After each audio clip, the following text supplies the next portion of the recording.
in search of areas that were an impact in the history of their family. Joe and Steve took a trip to the Abbey of Montecassino. There was hope that they could see the caves where folks hid during World War II in order to be safe from the conflict around them. However, on the day of their visit there were no tours, and only through tours could they visit the caves around the monastery. So they did their best to see as much of the abbey and visit the museum. Montecassino is a short distance from Olivella, about 5 miles, and it is a pleasant and easy drive to the abbey. This is the entrance cloister that was the site of the original Temple of Apollo. Saint Benedict modified it to be an oratory. The statue depicts where Saint Benedict, feeling his time on earth as soon to end, received Holy Communion and, supported by monks, raised his hands to the heavens and passed. A cloister is the covered and arched passageway that is open to the quadrangle, plaza, on one side and runs along a wall on the other, usually in a monastery or church. This is the Bramante cloister, originally built in 1595. The steps are flanked by the statues of Saint Benedict, which survived the destruction, and the replica of Saint Scholastica. They lead up to the upper cloister.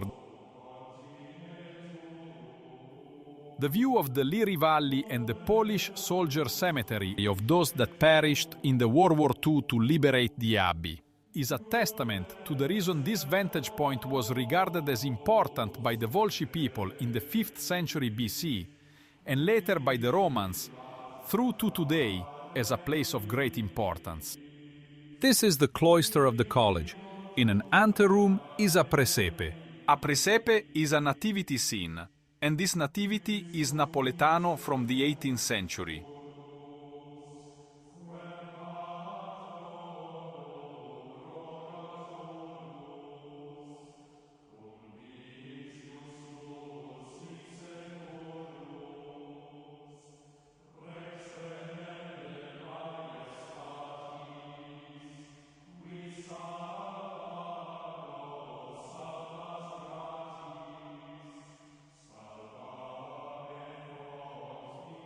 This is the cloister of the benefactors and the entrance to the cathedral.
It was amazing how well the abbey has been rebuilt from the destruction during the war, though the frescoes that were lost have not been replaced.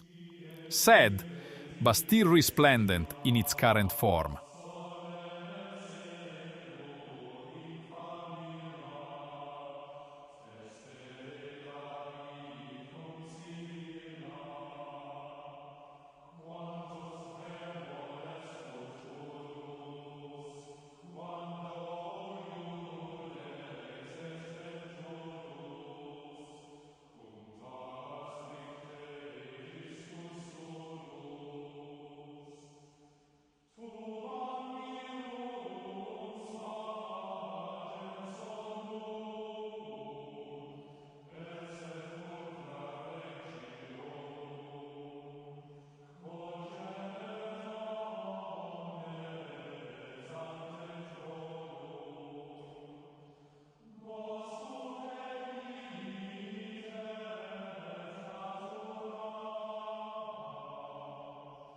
The Abbey Montecassino was founded by Saint Benedict around 529 AD on the remains of a Roman fortification.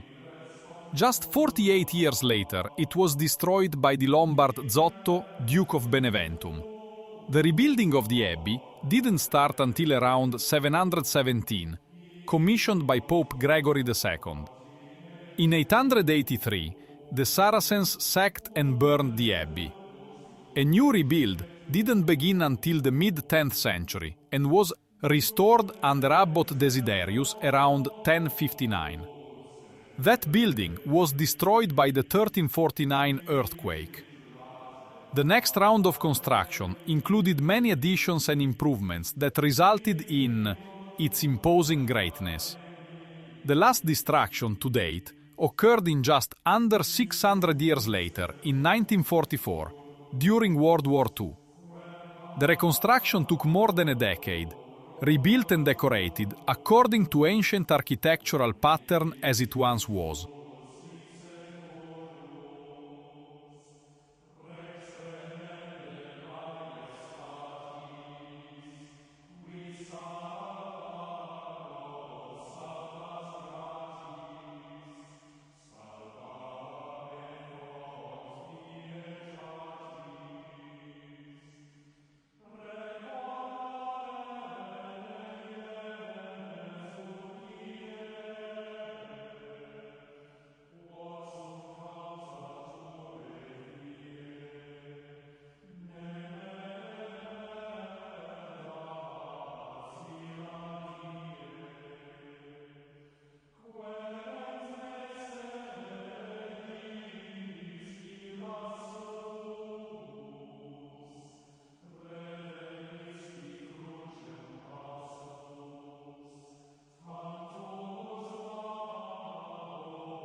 Looking back down, past the central well, through the colonnade to the mountains and valley below, is known as Paradise Lodge.